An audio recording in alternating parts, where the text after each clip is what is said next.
இங்க பாத்தீங்களா, எங்க நிலத்துல இயற்கையா விளைஞ்ச பண்ணைக்கீரை. ₹1 செலவு இல்லாம தன்னால விளையிறது. நமக்கு இயற்கையில கிடைக்கக்கூடிய எல்லா பொருட்களுமே விலை மதிப்பு இல்லாதது.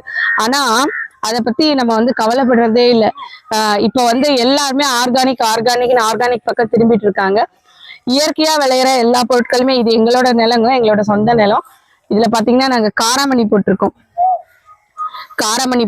அதுக்கப்புறம் பாத்தீங்கன்னா தட்டைப்பயிறுன்னு சொல்லக்கூடிய காராமணி நல்லா முத்துற ஸ்டேஜுக்கு வந்துகிட்டு இருக்கு இப்பதான். அதுக்கப்புறம் பாத்தீங்கன்னா மொச்சை போட்டிருக்கோம். அதுக்கப்புறம் பாத்தீங்கன்னா கருப்பு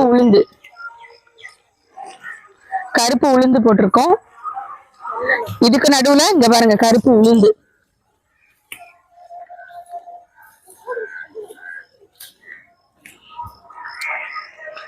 உளுந்து, பண்ணைக்கீரை ஃப்ரெஷ்ஷா, ஒரே 1% கூட இதுல எந்த விதமான ரசாயன பூச்சிகளோ கலவைகளோ பூச்சி மருந்துகளோ எதுவுமே இல்லாம எங்க நிலத்துல விளைஞ்சதுங்க. ஒண்ணு போட்டா 100 மடங்கா கொடுக்குற பூமி தாய்க்கு இந்த நேரத்துல நான் ரொம்ப ரொம்ப நன்றி சொல்லிக்கிறேன். இது முழுக்க முழுக்க எங்க கிராமத்துல, எங்க சொந்த நிலத்துல நாங்க அறுவடை பண்ணது. அதை பறிக்கும் போதே பல கோடி ரூபாய் கிடைக்கிற சந்தோஷம் கிடைக்குது.